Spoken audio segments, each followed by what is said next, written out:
તો ચતુર્થ સ્કંદની કથા એટલે પ્રત્યેક બહેનો અને ભાઈઓના જીવનમાં જીવાતી કથા છે.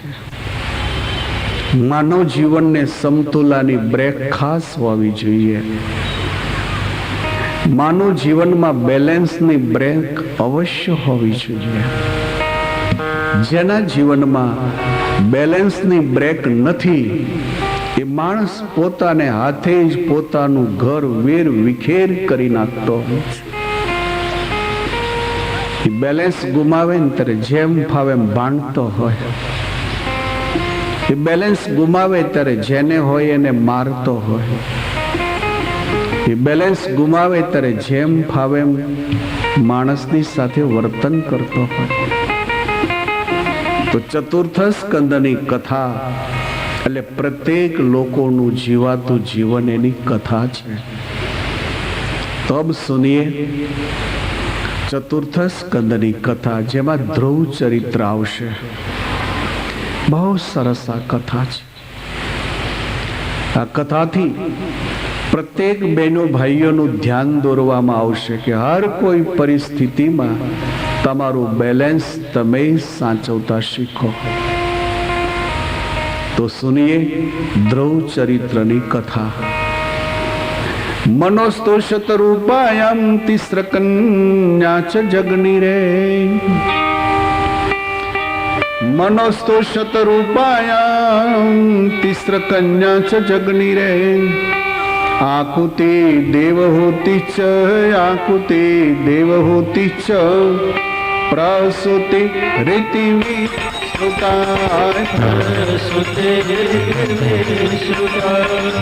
આકુતિ દેવહૂતિ ચ પ્રસૂતિ રીતિ આકુતિ દેવહૂતિ ચ પ્રસૂતિ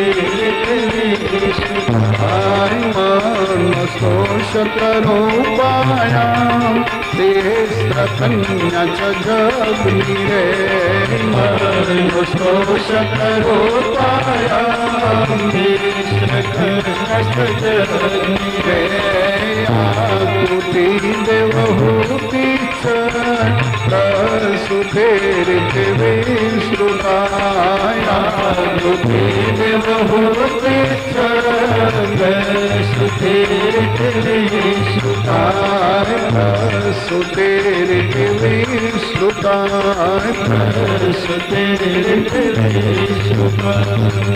મનોસ્તોષત રૂપાયામ તિસ્ર કન્યા ચ જગની રે.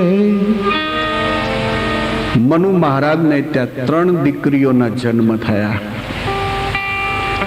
સૌથી મોટી દીકરીનું નામ આકુતિ હતું અને આકુતિ નામના દીકરી રુચિ નામના ઋષિને પરણાવ્યા, જેનો ઘણો મોટો વંશ વિસ્તાર છે. સેકન્ડ નંબરના જે દીકરી હતા એનું નામ દેવહૂતિ હતું અને આ દેવહૂતિ નામના દીકરી છે કરદમજીને પરણાવ્યા, જેના થકી ઘણો મોટો વંશ વિસ્તાર શાસ્ત્રોમાં લખાયેલો છે. મનુ મહારાજના ત્રીજા દીકરી જે હતા એનું નામ પ્રસૂતિ હતું અને આ પ્રસૂતિ નામના ત્રીજા દીકરી છે એ દક્ષને પરણાવવામાં આવેલા, જેના થકી 60 દીકરીઓનો જન્મ થયો હતો.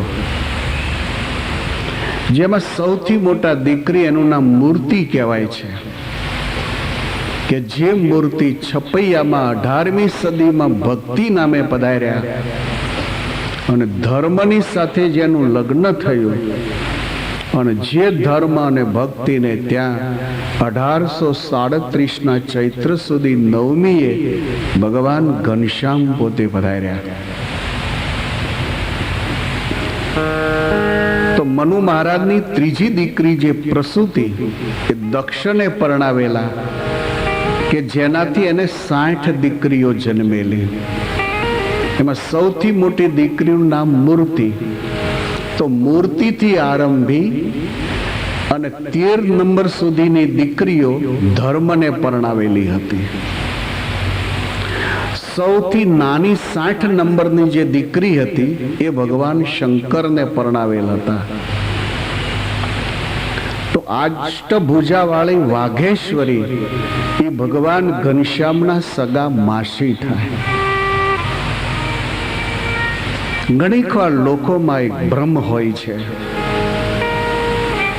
કે ભગવાનને માનનારી વ્યક્તિ ઘણીક વાર માતાજી તરફથી મોઢું ફેરવતી હોય છે, અને ઘણીક વાર માતાજીને માનનારી વ્યક્તિ છે ભગવાન તરફથી મોઢું ફેરવતી હોય છે. ઘણા લોકોના મગજમાં એવું ભૂસું હોય છે કે ભગવાન છે એ તો હસબન્ડ કહેવાય, માતાજી છે એ ભગવાનના વાઈફ કહેવાય.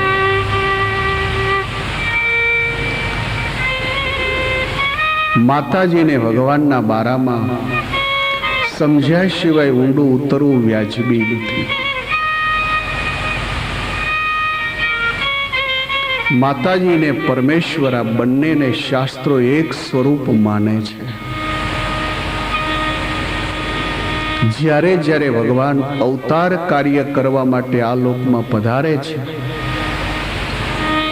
ત્યારે ઘણીક વાર ઘણા અસુરો એને એવા વર માગ્યા હોય કે મારું મૃત્યુ જો થાય ને તો લેડીઝને હાથે થાય, પુરુષ હાથેથી મારું મોત ન થાય.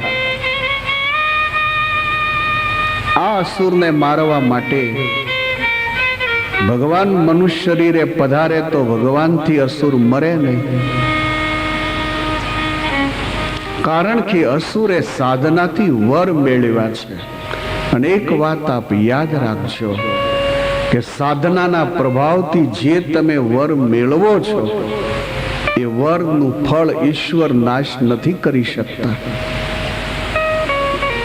એક વ્યક્તિને બ્રહ્મરાક્ષસ હતો.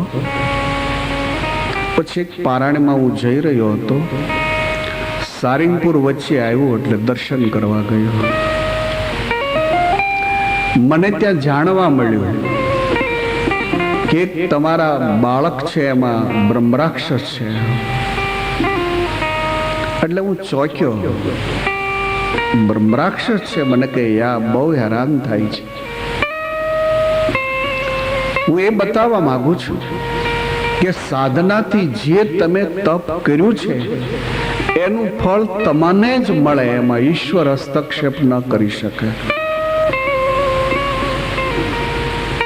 એટલે પહેલા મહંત સ્વામીને વાત કરી કે 5 મિનિટ ભલે લેટ થાય પણ એને બેહારો પાઠમાં, મારે જોવું છે કે બ્રહ્મરાક્ષસ એમાં શું કરવા આવ્યો હોય. એટલે હનુમાનજી આગળ પહેલા બેસાડ્યો. અમે 3 અંદર બેઠા, બાકીના બધા બહાર બેઠેલા.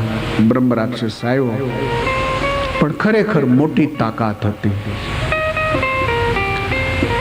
જેવા તેવા નહીં જવાબ આપે એવો હતો જ નહીં. હનુમાનજી મહારાજને પણ ગાંઠે એવો નહોતો.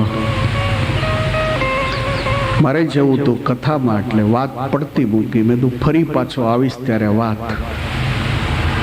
કથાની સમાપ્તિ કરીને પછી આવ્યો. મને એમ લાગ્યું કે આ માણસને આ બ્રહ્મરાક્ષસની પીડામાંથી છોડાવવો જોઈએ. એટલે એક પુરસ્ચરણ આપવાનું નક્કી કર્યું. 50 સંતોએ બેસીને પુરસ્ચરણના પાઠ ચાલુ કર્યા.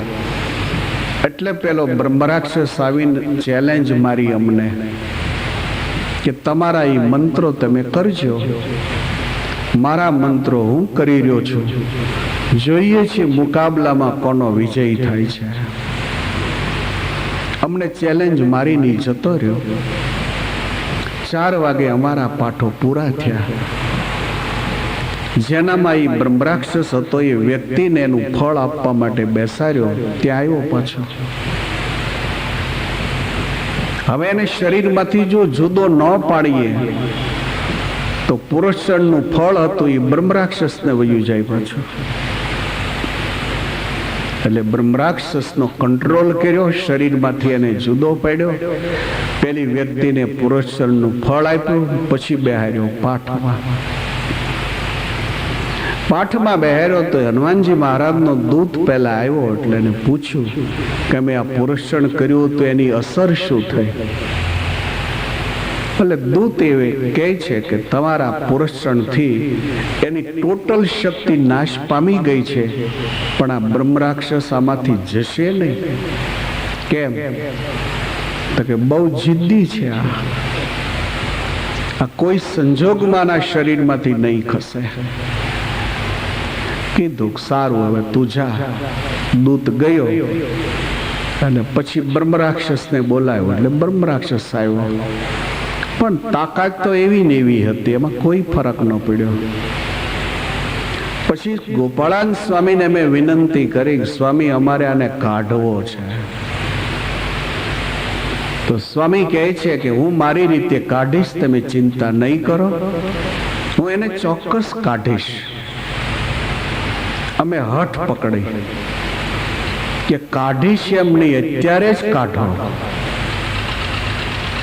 ત્યારે અમને સ્વામીએ ધ્યાન દોર્યું કે તમે હઠ પકડો છો ને એ રીતે નહીં કાઢી શકાય. કેમ?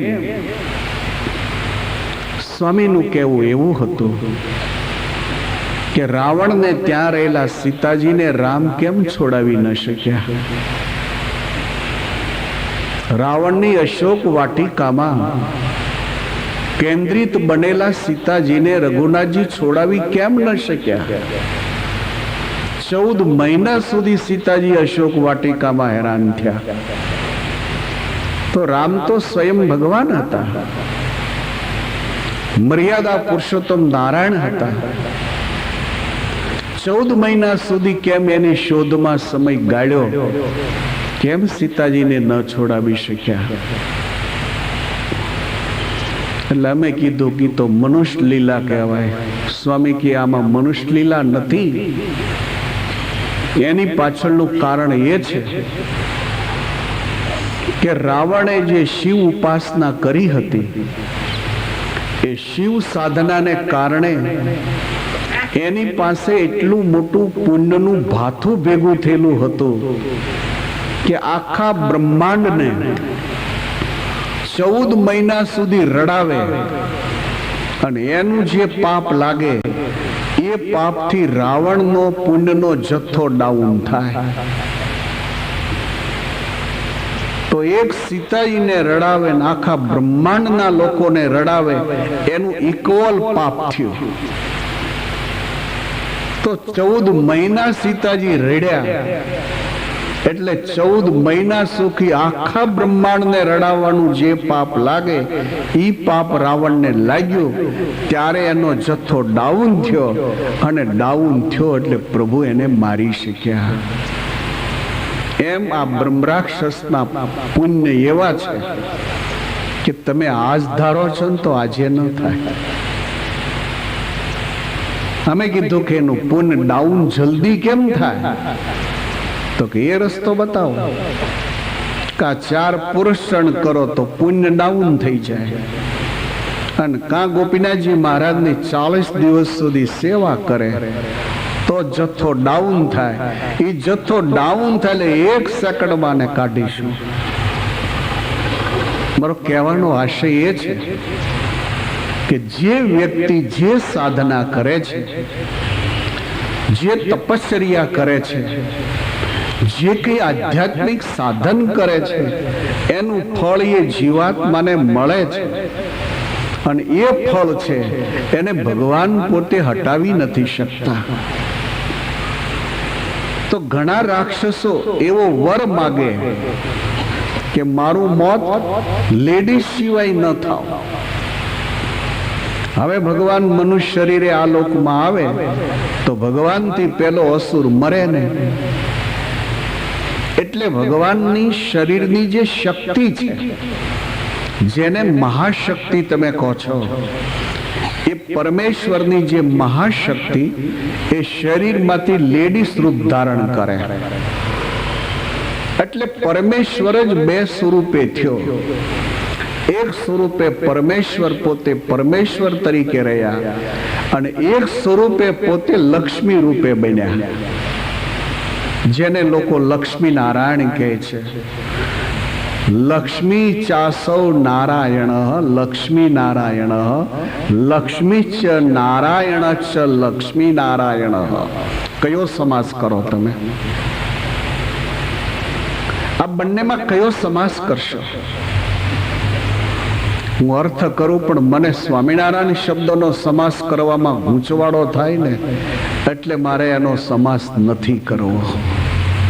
સ્વામી ચ નારાયણ ચ સ્વામી નારાયણ સ્વામી ચાસૌ નારાયણ સ્વામી નારાયણ.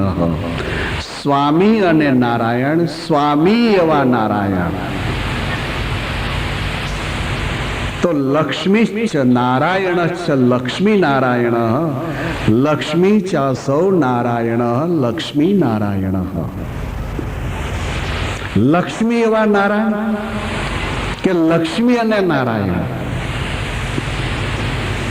જ્યારે તમે લક્ષ્મી ને નારાયણ આ બે નામ જોશો ત્યારે શાસ્ત્ર દ્રષ્ટિ એમ કહે છે કે જે નારાયણ છે એનું જ આ બીજું સ્વરૂપ એને લક્ષ્મી કહેવામાં આવે છે. તો લક્ષ્મી છે એનું જ સ્વરૂપ નારાયણ છે. તો લક્ષ્મી ચાસૌ નારાયણ, લક્ષ્મી એ જ નારાયણ છે, નારાયણ એ જ લક્ષ્મી છે. પરંતુ અત્યારે લક્ષ્મી ને નારાયણ બે સ્વરૂપ જે દેખાય છે એટલે લક્ષ્મી ચ નારાયણ ચ લક્ષ્મી નારાયણ, લક્ષ્મી અને નારાયણ. આપ સમજ ગયે ને? તો પરમેશ્વર પોતે જ અવતાર કાર્ય કરવા વાસ્તે જ્યારે આ લોકમાં પધારે છે ત્યારે પરમેશ્વર પોતે બે સ્વરૂપે બને કે જેનાથી પોતે એક સ્વરૂપે લેડીઝ શરીર ધારણ કરે, જેને લક્ષ્મી કહીએ છીએ. રાવણનો વધ કરવો હતો ત્યારે ભગવાન રામ સ્વરૂપે પધાર્યા, એની મહાશક્તિ સીતા સ્વરૂપે પધાર્યા અને સીતારામજીના માધ્યમથી રાવણનો નાશ થયો. સહસ્ત્રકુંચી નામના દૈત્યનો જ્યારે નાશ કરવો હતો ત્યારે પરમેશ્વર પોતે નારાયણ સ્વરૂપે પધાર્યા. બીજો સ્વરૂપે એની શક્તિ હતી નર સ્વરૂપે પધારી, જેને તમે નર નારાયણ કહો છો. તો નર અને નારાયણ, કારણ કે પેલા દૈત્ય એવો વર માગેલો કે હું એને હાથે મરું કે જેને 10,000 વર્ષ સુધી અનાજ ખાધું ન હોય, 10,000 વર્ષ સુધી એક જોકું ન ખાધું હોય, ઊંઘસ ન લીધી હોય અને 10,000 વર્ષ સુધી આ રીતે તપ કર્યું હોય, આવી વ્યક્તિ મારી સામે કન્ટિન્યુઅસ 10,000 વર્ષ સુધી યુદ્ધ કરે ત્યારે એક બખ્તર તૂટે, આવા મને 1000 બખ્તર આપો. બ્રહ્મકેત દેવ કહે છે તથાસ્તુ. તો કે બીજી વાત,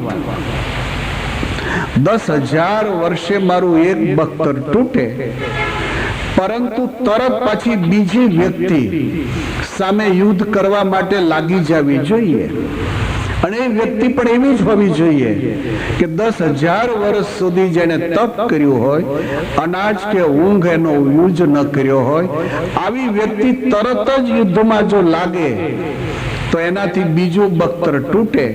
જો બીજી વ્યક્તિ યુદ્ધમાં તરત ન લાગે તો તૂટેલું બખ્તર પાછું હંધાઈ જાય. આને સહસ્ત્રકુંચી નામનો દૈત્ય કહેવાતો. 1000 બખ્તર લઈને જન્મેલો હતો. કોઈના બાપની તાકાત નહોતી કે આ દૈત્યનો કોઈ નાશ કરી શકે. એ સમયમાં દક્ષની જે 60 દીકરીઓ હતી, એ 60 દીકરીઓમાં સૌથી મોટી દીકરી મૂર્તિ, એ મૂર્તિથી આરંભીને 13 નંબર સુધીની બહેનો ધર્મને પરણાવેલી. ભગવાન શ્રી નારાયણે મૂર્તિ થકી જન્મને ધારણ કર્યો અને 2 સ્વરૂપે જન્મ્યા. એક સ્વરૂપને નારાયણ કહેવામાં આવે છે, બીજા સ્વરૂપને નર કહેવામાં આવે છે. તો નર અને નારાયણ ભગવાન નારાયણ જ્યારે યુદ્ધે ચડે એ 10,000 વર્ષે એક બખ્તર તોડે એટલે ભગવાન નારાયણ તપમાં બેહી જાય, ભગવાન નર યુદ્ધમાં ચોંટી જાય. એ 10,000 વર્ષ સુધી ભગવાન નર યુદ્ધ કરે એટલે બીજું બખ્તર તૂટે, ભગવાન નર યુદ્ધમાંથી તપમાં બેસે અને નારાયણ પાછા યુદ્ધમાં ચડે. આ રીતે યુદ્ધ કરતા કરતા 999 બખ્તર તોડ્યા. ત્યારે છેલ્લું બખ્તર બાકી રહ્યું એટલે પેલો દૈત હતો એ જઈ અને સૂર્યને ચરણે થઈ ગયો, મને બચાવો. એ સમયમાં કુંતીભોજ મહારાજની દીકરીનું નામ કુંતા હતું અને આ કુંતાની યુવાન અવસ્થા હતી. દુર્વાસાજી એને મંત્ર આપેલા. આ કુંતા ગંગાએ સ્નાન કરવા ગયા. 22 વર્ષની ઉંમર હતી, મેરેજ હજી થયા નહોતા. સ્નાન કર્યા પછી કુંતાજીને એમ લાગ્યું કે મને દુર્વાસાજીએ સૂર્યનો મંત્ર આપ્યો છે કે આનો પાઠ કરીશ તો તારે ત્યાં દીકરાનો જન્મ થશે, લાઈન પ્રયોગ તો કરી જો. એ બાળક બુદ્ધિથી મંત્રનો પ્રયોગ એ પ્રયોગ કરતાની સાથે જ કુંતા પ્રેગ્નેન્ટ બન્યા. હવે જે પ્રેગ્નેન્ટ બન્યા એટલે ગર્ભ જે રહ્યો એની અંદર જે જીવ આવે એ પેલો સહસ્ત્રકુંચી નામનો દૈત હતો, એ જીવ તરીકે ઘૂસી ગયો. સમય જતા કુંતાએ બાળકને જન્મ આપ્યો, જેને મહાભારત કર્ણ કહે છે. એ જન્મ્યો ત્યારે ઓલું બખ્તર લઈને જન્મ્યો હતો. તો સહસ્ત્રકુંચીનો નાશ કરવા માટે ભગવાન નારાયણ રૂપે પધાર્યા અને એની મહાશક્તિ હતી નર રૂપે પધારી હતી, જેને શાસ્ત્રો નરનારાયણથી સંબોધે છે. ભગવાન સ્વામિનારાયણ જ્યારે પધાર્યા ત્યારે ભગવાન સ્વામિનારાયણની જે મહાશક્તિ, જેને સ્વામિનારાયણ સંપ્રદાય અક્ષર નામથી સંબોધે છે, જેને સ્વામિનારાયણ સંપ્રદાય ગોપાળાન સ્વામી નામથી સંબોધે છે. સ્વામિનારાયણ સંપ્રદાયમાં ઘણા લોકો એને ગુણાતીતાન સ્વામી નામથી પણ સંબોધે છે. તો ભગવાન સ્વામિનારાયણની જે મહાશક્તિ કે જેને અક્ષર કહેવામાં આવે છે, એ અક્ષર એટલે ગોપાળાન સ્વામી. તો ભગવાન સ્વામિનારાયણ અને સ્વામિનારાયણ પ્રભુની મહાશક્તિ અક્ષર આ બંને ભેગા થઈ અને જગતના ઉદ્ધારનું જે કાર્ય કર્યું છે, इसलिए जगत એને સર્વાવતારી પૂર્ણ પુરુષોત્તમ નારાયણ કહે છે.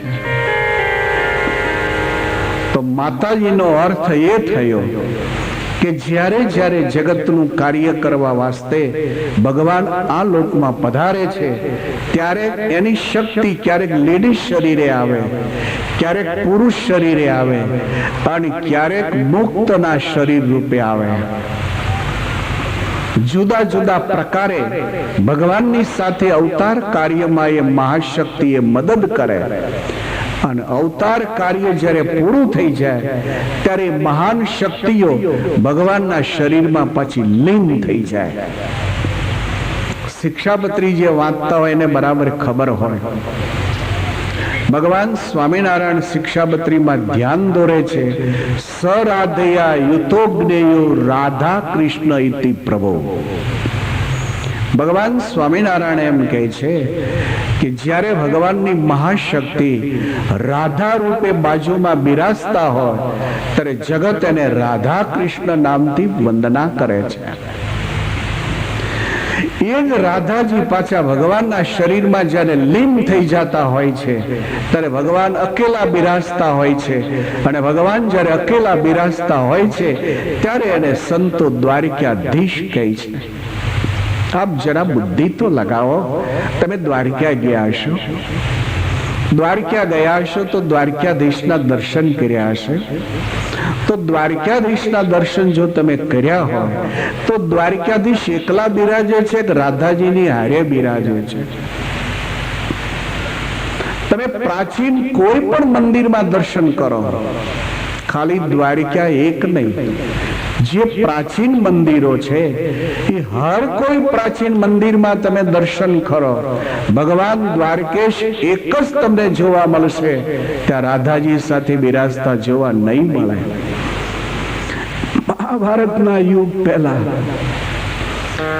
જે મંદિરો છે એ મહાભારતના યુગ પહેલાના જે મંદિરો, એ મંદિરોમાં ભગવાન એકાકી બિરાજતા છે, આવા તમને દર્શન થાય. 18મી સદી પછીના જે મંદિરો તમે જોશો તો એ મંદિરોમાં રાધા કૃષ્ણનું સ્વરૂપ સાથે જોશો. તો સવાલ यही खड़ा हुआ કે 18મી સદી પહેલાના પ્રાચીન મંદિરો જે છે એ પ્રાચીન મંદિરોમાં ભગવાન એકાકી કેમ બિરાજે છે? કેમ દ્વારકાધીશને અરે રાધાજીને નથી પધરાવવામાં આવ્યા? ક્યારેક આમાં ઊંડા ઉતરશું. અત્યારે એ વાતમાં ઊંડું ઉતરવાની કોઈ જરૂર નથી. અત્યારે તો મારે તમને એ જ કહેવું છે કે ભગવાન છે એ પોતે જ બે સ્વરૂપે બને છે. પોતાનું જ બીજું સ્વરૂપ એને રાધા કહેવામાં આવે છે. તો રાધાજીનું કાર્ય હતું પ્રેમ લક્ષણા ભક્તિનું દાન કરવાનું. કે પ્રેમ લક્ષણા ભક્તિનું દાન જ્યારે માતાજી કરી ચૂક્યા એટલે રાધાજી ભગવાનના શરીરમાં લીન થઈ ગયા છે. જગતને જ્યારે ઇકોનોમી વ્યવસ્થા કરવી હતી ત્યારે એ જ ભગવાન પોતાના શરીરમાંથી મહાશક્તિ તરીકે લક્ષ્મીજીને પ્રગટ કર્યા, જે સાગરમાંથી બહાર આવ્યા છે, જેને સમુદ્ર પુત્રી કહેવામાં આવે છે. ઇકોનોમી વ્યવસ્થા, જગતની અર્થવ્યવસ્થા, આ અર્થવ્યવસ્થાને વ્યવસ્થિત કરવા વાસ્તે પરમેશ્વર પોતે જ લક્ષ્મી રૂપે બન્યા, જેને લોકો લક્ષ્મી નારાયણ કહે છે. જ્યારે કાર્ય સમાપ્ત થયું ત્યારે લક્ષ્મીજી ભગવાનના શરીરમાં પાછા લીન થઈ ગયા, અને લીન થઈ ગયા એટલે ભગવાન શ્રી નારાયણ અકેલા કહેવાય છે. જીવાત્માઓને અંતઃશત્રુઓ થકી બચાવવા માટે જ્યારે ભગવાન સ્વામિનારાયણ પધાર્યા ત્યારે ભગવાન સ્વામિનારાયણની જે મહાશક્તિ છે એને મુક્તો કહેવામાં આવે છે, જે 500 પરમહંસો કહેવામાં આવે છે. ભગવાન શ્રી હરિનું અવતાર કાર્ય હતું કે જીવાત્માઓના અંતઃશત્રુઓ છે એનો ખ્યાલ આવે અને અંતઃશત્રુઓથી પોતાના આત્માને બચાવે તો જીવાત્મા આત્યંતિક મુક્તિને પ્રાપ્ત કરી શકે. આ જ્ઞાન આપવા માટે પોતાની શક્તિએ 500 પરમહંસ રૂપે સાથે આવી હતી. એ કાર્ય પૂરું થયું એટલે એ શક્તિઓ ભગવાનના શરીરમાં લીન થઈ ગઈ, અને લીન થઈ ગઈ એટલે ભગવાન સ્વામિનારાયણને પૂર્ણ પુરુષોત્તમ નારાયણ કહેવાય છે. વડતાલનું 10મું વચનામૃત, જે હરિભક્તોને વચનામૃતનો બરાબર ખ્યાલ હોય એ થોડાક ડીપમાં જાઓ. વડતાલનું 10, નહીં તો ઘરે જઈને વાંચજો. ભાદરણના પાટીદાર ભગુભાઈનો પ્રશ્ન છે. તમે તો બધા ભાગ્યશાળી છો, તમારા પૂર્વજોએ ભગવાનને કેટલા રાજી કર્યા છે. તમારા પૂર્વજોએ, જેમાં પટેલ કુટુંબ છે, બારોટ કુટુંબ છે, આ બધા જે કુટુંબો છે, સારા એક જ્ઞાતિના કુટુંબોએ ભગવાન શ્રી હરિને રાજી કર્યા. તો ભાદરણના પાટીદાર ભગુભાઈનો પ્રશ્ન છે, જીવનું કલ્યાણ કેમ થાય? ધ્યાન દેના જરા. બહુ સરસ વાત જ્યારે છેડી છે ત્યારે હું તમને ડાયમંડ બતાવું, કારણ કે તમે પૂજ્ય બ્રહ્મનિષ્ઠ માયાતીતાનંદ સ્વામીના ધરોહર છો. તમે પૂજ્ય સ્વામીની કૃપા પાત્ર વ્યક્તિઓ છો, એટલે ડાયમંડ બતાવવાનું મન થાય, કારણ કે તમે હીરાને પારખી શક્યા છો. તમારા પૂર્વજો સ્વામીજીને ઓળખી શક્યા કે સ્વામી તો મહારાજની સાથે પધારેલા એક અક્ષરના મુક્ત હતા. તમે તમે એના વારસદાર છો, એટલે તમે ઝવેરી છો. આમ થાય ખંભાતમાં ને મેદપુરમાં હીરાના બિઝનેસ વાળા છે જાજા લોકો. તમે બધા ડાયમંડ ને પારખી શકો છો, એટલે તમને ડાયમંડ બતાવો. નહીં તો પછી એવો વિચાર આવે કે ડાયમંડ નો જેને ખ્યાલ નથી એની આગળ ડાયમંડ બતાવવા જાતા એને તો સ્ટોન જ લાગે ને પથરા લાગે. વડતાલનું 10મું ભગોભાઈનો પ્રશ્ન છે, જીવનું કલ્યાણ કેમ થાય? ભગવાન સ્વામિનારાયણ એમાં 3 પોઈન્ટ બતાવ્યા છે. એક પોઈન્ટ, ભગવાન મનુષ્ય શરીરે જ્યારે આ લોકમાં પધારે ત્યારે ભગવાન રાજા રૂપે હોય કે પછી સાધુ રૂપે હોય, એ પરમેશ્વરના યોગમાં જે જીવાત્મા આવે એ જીવાત્માનું કલ્યાણ થાય. આ પહેલી બાબત. આપણે છીએ 2000ની સદીમાં, એટલે આપણો નંબર આમાં લાગ્યો જ નહીં. ભગવાન મનુષ્ય શરીરે જ્યારે બિરાજતા હોય ત્યારે એ ભગવાનના યોગમાં જે જીવાત્મા આવે એ જીવાત્માને આત્યંતિક મોક્ષ મળે. તો 2000ની સદીમાં આપણે છીએ, આપણે આ મેપમાં ન આવ્યા. બીજી વાત કરી કે આવા જે મનુષ્ય શરીરે ભગવાન બિરાજતા હોય એને મળેલા જે સંતો છે, એનો અર્થ એ થાય કે ભગવાનની સાથે જે એની મહાશક્તિ રૂપે મુક્તો પધારેલા છે, તો ભગવાનને મળેલા એટલે ભગવાનની સાથે જે મુક્તો પધારેલા હતા એ મુક્તો એના સહવાસથી જીવાત્માનું કલ્યાણ થાય. તો આપણે એમાંય ન આવ્યા. આ ચોકઠું આપણે માટે નકામું થયું, કારણ કે અત્યારે પ્રગટને મળેલો કોઈ સંત છે જ નહીં. પ્રગટને મળેલા સંતો જે હતા એ તો ઘણા સમય પહેલા ભગવાન શ્રી હરિના સ્વરૂપમાં પાછા હતા, ત્યાં લીન થઈ ગયા. હવે ત્રીજો પોઈન્ટ છે કે જ્યારે આવા સંતો ન હોય, જ્યારે આવા સંતો ન હોય ત્યારે ભગવાનનું જે સ્વરૂપ છે, ભગવાનની જે મૂર્તિ છે, એ ભગવાનની મૂર્તિને પ્રગટ માની અને એની સેવા પૂજા ઉપાસના કરવાથી જીવનું કલ્યાણ થાય. આ ત્રીજા ચોકઠામાં આપણે આવ્યા હોય. તો ભગવાન જબરેશ્વરને ભગવાન સ્વામિનારાયણ સ્વયં બિરાજે છે. આ ભાવથી એની સેવા ને પૂજા કરવી એનું નામ થયું પ્રગટ ભાવ. અને આ પ્રગટ ભાવથી જીવનું કલ્યાણ થાય છે. તો પરમેશ્વરની મહાશક્તિ એ ક્યારેક લેડીઝ રૂપે, ક્યારેક પુરુષ રૂપે અને ક્યારેક સાધુ રૂપે આ લોકમાં આવે છે. કાર્ય પૂરું થતા એ મહાશક્તિ ભગવાનના શરીરમાં લીન થઈ જાય છે. માટે ભગવાનને માનનારી જે વ્યક્તિ હોય એ વ્યક્તિએ માતાજીની અવગણના નહીં કરવી. માતાજીને માનનારી વ્યક્તિએ ભગવાનની ક્યારે અવગણના નહીં કરવી. તમને એમાં અન્યાશ્રયનો દોષ નહીં લાગે. જ્યારે માતાજીને વંદના કરો ને ત્યારે એ ભાવ રાખો કે જ્યારે અવતાર કાર્ય કરવું હતું ત્યારે જેને હું મારા ઈષ્ટદેવ માનું છું એ જ મારા ઈષ્ટદેવ આ લેડીઝ શરીરે આ લોકમાં પધાર્યા હતા અને અવતાર કાર્યને કરીને જગતને સુખી બનાવ્યું હતું.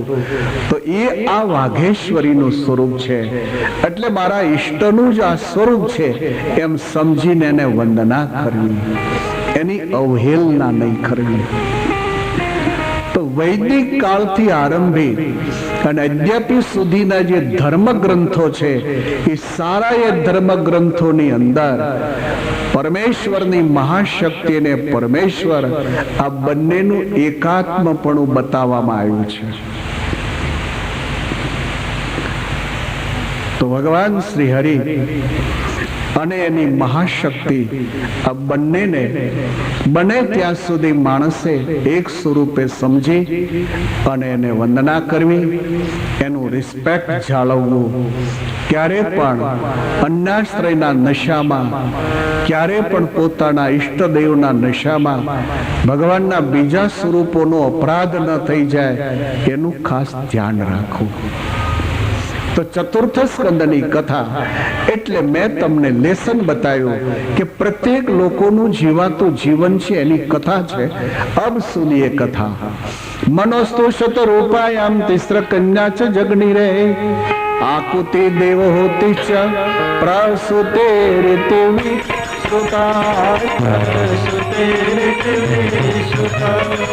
आकुते देव होती च प्रसुते श्रुताय आकुते देव होती च प्रसुते श्रुताय मानसोषतरूपायां तेस्रकन्या च जग्नि रे मानसोषतरूपायां तेस्रकन्या च जग्नि रे आकुते देव होती च प्रसुते श्रुताय आकुते देव होती च प्रसुते श्रुताय प्रसुते श्रुताय प्रसुते श्रुताय मनोस्तु शतरूपायाम तिस्र कन्या च जगनी रे. મનુ મહારાજના ત્રીજા દીકરી જે હતા એ પ્રસૂતિ દક્ષ મહારાજને પરણાવેલા, જેમાંથી 60 દીકરીઓ થયેલી હતી. જેમાં સૌથી નાના હતા એનું નામ દાક્ષાયણી હતું. અને આ દાક્ષાયણી ભગવાન ચંદ્રમૌલેશ્વરને પરણાવેલા. પણ જમાઈ સસરાના કજિયાને કારણે યજ્ઞમાં સતી નાની ઉંમરમાં ભસ્માવશેષ બનેલા, જેને કારણે દાક્ષાયણીનો કોઈ વંશ વિસ્તાર નથી. આ કથાઓ બધી બહુ સુંદર છે, પરંતુ જાવું છે ધ્રુવ ચરિત્રની ઉપર. ધ્રુવ ચરિત્રની કથા પ્રત્યેક લોકોનું ધ્યાન દોરશે. તમારું બેલેન્સ તમે પકડતા શીખો. સંસાર છે તો ઊંટના બેસણા જેવો છે. ઊંટની ઉપર બેહે ને એટલે ઊંટ હાલે ને ત્યારે બેઠો હોય ને હલતો હોય. તમે ખાસ જોજો, ઊંટ હાલે એટલે ઉપર બેઠેલો હલ્યા કરે. હવે પેલો વેલો બેઠો હોય તોય હલે, અને 40 વર્ષથી બેહતો હોય તોય હલે. આ સંસાર ઊંટના બેસણા જેવો છે. તમે 1 મહિનાથી કાર ચલાવતા હોય તોય સાવધાન રહેવું જોઈએ, અને 40 વર્ષથી કાર ચલાવતા હોય તોય પણ તમારે સાવધાન રહેવું જ જોઈએ. 40 વર્ષના અનુભવ વાળો કદાચ એમ વિચારે કે મને તો 40 વર્ષનો કાર ચલાવવાનો અનુભવ છે, તો કાર ચલાવતા ચલાવતા 2-4 ઝોકા ખાઈ લો તો મને શું વાંધો આવવાનો છે. કાર ચલાવનારી વ્યક્તિએ સાવધાન રહેવું જોઈએ. કાર ચલાવનારી વ્યક્તિને ગમે એટલા વર્ષોનો અનુભવ હોય છતાંય પણ એને એલર્ટ રહેવાની જરૂર છે. એમ સંસારમાં રહેનારી વ્યક્તિએ સમતુલા જાળવવાની જરૂર છે. તમારું બેલેન્સ તમે જો પકડી નહીં શકો તો એક વાત આપ યાદ રાખજો કે એક પરિસ્થિતિ સામે ઊભી હશે અને બેલેન્સ જો નહીં પકડી શકો તો બીજી પરિસ્થિતિ ઊભી થાય. દાખલા તરીકે બિઝનેસમાં કોઈ નુકસાની ઓરી, બિઝનેસમાં કોઈ નુકસાની ઓરી. હવે આપણે ઘરે આવ્યા એટલે બિઝનેસની એટલી મોટી નુકસાની વાળી હોય કે આપણી 3 પેઢી આવે ને તો એ ભરાય એમ ન હોય. આપણે બેઠા હોઈએ અને એમાં વાઈફ આવીને મળે કહેવા તમને કઈ અક્કલ નથી, આવો ધંધો કરાતો હશે. સ્વાભાવિક છે કે ઈ જ્યાં કઈ બાજુમાં ન ખસે ત્યાં છોકરા આવીને મળે ગગલાવા પાછા. અમે તો ના જ પાડતા હતા તમને. માનતા જ નહોતા કોઈનું. તમે હવે ગગલાવી જ્યાં જાય ને ત્યાં ભાઈઓ આવે નહીં મળે, ગગલાવા છે. આ પરિસ્થિતિ વળાંક વાળી તો છે જ. અત્યારે એવો મોટો ગેમ ઉભો થયો છે, ઈ સ્પેસ એટલો મોટો પડ્યો છે કે જેની અંદર આપણે બેલેન્સ જો નહીં પકડીએ તો સ્વાભાવિક એટેક આવવાનો છે. એ ગેમ જ એવો મોટો છે કે જે ગેમને જોઈ અને બેલેન્સ આપણે ન પકડી શકીએ, એમાંથી સંબંધીઓ અને ઘરના સભ્યો જ્યારે આપણને ગગલાવા મળે, એ ટાઈમે જો બેલેન્સ ન પકડાય, સમતુલા જો ન પકડાય, તો એક તો સ્પેસ હતો જ, એક તો ગેપ પડ્યો હતો અને એમાં બેલેન્સ ન થયો, આવ્યો એટેક આપણને, કરો હોસ્પિટલમાં દાખલ. પાછો એક પરિસ્થિતિ સામે બીજી પરિસ્થિતિને જન્મ ન થાય માટે ભાગવતે ધ્યાન દોર્યું કે જ્યારે આવા કોઈ વળાંકો આવે ત્યારે તમારો કંટ્રોલ તમે કરો. એ ટાઈમે બસ તમે તમારી જાત ઉપર કાબુ મેળવો, તમારા મન ઉપર એવું બેલેન્સ કેળવો કે જેનાથી એ પરિસ્થિતિ પાર કરી શકાય. નહીં તો બીજી ઘટના ચોક્કસ એમાં ઊભી થાય. આ વાત સમજાવવા માટે ધ્રુવ ચરિત્રની કથા ઉઠાવી છે. અબ સુનિએ કથા.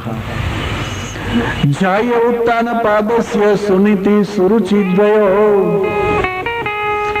જાય ઉત્તાન પાદસ્ય સુનીતિ સુરુચિદ્વયો. સુરુચિ પ્રેયસી પત્ની, સુરુચિ પ્રેયસી પત્ની નાંતરાયક સુતો ધ્રુવ. સુરુચિ પ્રેયસી પત્ની નાંતરાયક સુતો ધ્રુવ. સુરુચિ પ્રેયસી પત્ની નાંતરાયક સુતો ધ્રુવ. જાય ઉત્તન માનસ્ય સોનિતે સુરુચિ ગયો. જાય ઉત્તન ભાગસ્ય સુરુચિ ગયો. સુરુચિ પ્રેયસી પત્ની નાંતરાયક સુતો ધ્રુવ. સુરુચિ પ્રેયસી પત્ની નાંતરાયક સુતો ધ્રુવ. નાંતરાયક સુતો ધ્રુવ.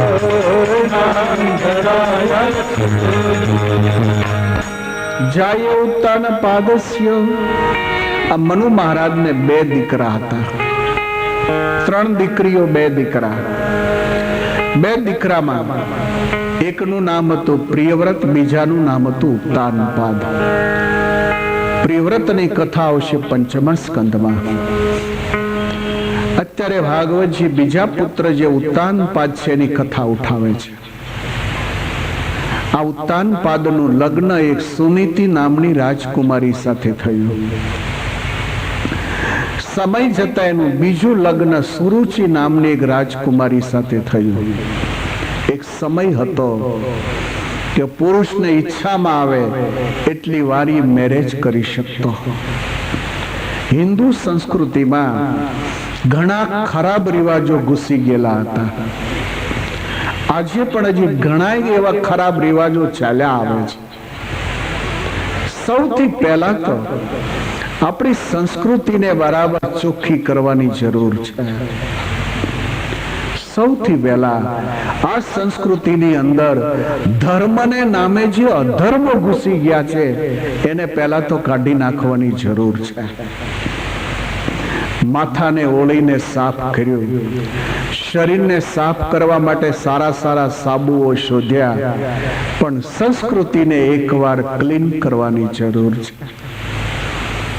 આ સંસ્કૃતિમાં એવી બદબોય ઘૂસી હતી કે પુરુષને ઠીક પડે એટલી વાર લગ્ન કર્યા. હવે આ રિવાજ ચાલતા ચાલતા ચાલતા ભાગવતજીમાં કથા આવશે ચિત્રકેતુની. આ ચિત્રકેતુ નામની વ્યક્તિએ કરોડ વાર લગ્ન કર્યા. 1 કરોડ પત્ની. મગજમાં બેહે નહીં આ બધી વાતો. એક રિવાજ હતો કે પુરુષને ઈચ્છામાં આવે એટલી વાર ઈ મેરેજ કરતો. આનું પરિણામ સારું આવે? આનું પરિણામ સારું ન જ આવે. પત્ની તો હંમેશા એક જ હોઈ શકે. ભગવાન રઘુનાથજીએ આ સંસ્કૃતિમાં રહેલી જે આ બદબોય કાઢવાનો બહુ પ્રયાસ કર્યો, જેને માટે ભગવાન સીતારામે બહુ મોટું મૂલ્ય ચૂક્યું. સીતાજી જમીનમાં સમાણા પછીથી રાજકુટુંબના સભ્યોએ, એ જમાનાના ઋષિ વૃંદે, એ જમાનાના ગામના આગેવાનોએ પ્રભુને બહુ સમજાવ્યા કે તમે તો ક્ષત્રિય છો, વળી તમારી ઉંમર નાની છે, તમે બીજી વાર લગ્ન કરી શકો છો. भगवान रघुनाथ जी वो कहता कि आपकी बात तो सच है, लेकिन मुझे तकलीफ यहाँ है कि मेरे पास एक दिल था, वह दिल सीता को दे दिया. मेरे दिल लेकर सीता जमीन में चली गई, अब मेरे पास दूसरा दिल नहीं है, तो फिर शादी करने के बाद मैं उसी को क्या दूंगा, मेरे पास तो दूसरा दिल नहीं है. બહુ સાચી વાત હતી પ્રભુની, જેને માટે ભગવાન શ્રી રઘુનાથજી 11,000 વર્ષ સુધી અકેલા રાજભવનમાં રહ્યા. પરિવાર એને મેરેજ ન કર્યા. બહેનોના જીવનમાં એક જ પતિ, જે પ્રથા વર્ષોથી ચાલી આવે છે. તો હિન્દુ સંસ્કૃતિની અંદર એક રિવાજ હતો, પુરુષ ધારે એટલી વાર મેરેજ કરી શકે. એટલે ઉત્તાનપાદનું બીજું મેરેજ થયું. બીજું મેરેજ થયું, એનું નામ સુરુચિ હતું. સમય જતા બંનેને ઘરે એક એક રાજકુમારનો જન્મ થયો. સુનીતિને ત્યાં રાજકુમારનો જન્મ થયો, એનું નામ ધ્રુવ કુમાર પાડ્યું. અને સુરુચિને ત્યાં રાજકુમારનો જન્મ થયો, એનું નામ ઉત્તમ કુમાર પાડ્યું. બંને રાણીઓ જ્યારે પુત્રવાળી બની છે, ત્યારે બંને રાણીઓ ખુશ થઈ કે ભગવાને અમારી પર બહુ કૃપા કરી, અમને ભગવાને પુત્ર આપ્યો. હિન્દુ સંસ્કૃતિના મગજમાં કોઈએ એવો પાણો ફીટ કરી દીધો કે પુત્ર છે ને એ જ વારસદાર ગણાય. પુત્ર છે એ જ બાપને હંમેશા સુખી કરે. પુત્ર જ પિંડદાન આપે, પુત્ર જ તર્પણ આપે, પુત્ર જ અગ્નિ સંસ્કાર કરે. પુત્ર નામનો એક મોટો પથ્થર ફીટ કરી દીધો. એનું પરિણામ એ આવ્યું કે પુત્રી માટે નફરત ભાવના પેદા થઈ આ સંસ્કૃતિમાં. એનું પરિણામ, એનું રિએક્શન એટલું ખરાબ આવ્યું કે દીકરાનો જો જન્મ થાય ને તો આખું ઘર ખુશ થાય. પેંડા લઈ આવે, અમારે ત્યાં દીકરાનો જન્મ થયો, દીકરાનો જન્મ થયો. અને દીકરીનો જો જન્મ થાય તો પહેલી વહેલી બચ્ચી હોય તો ઠીક છે, પણ બીજી વાર જો બચ્ચી જન્મે ને તો મોઢું કોઈદાનની પડીકી લીધી હોય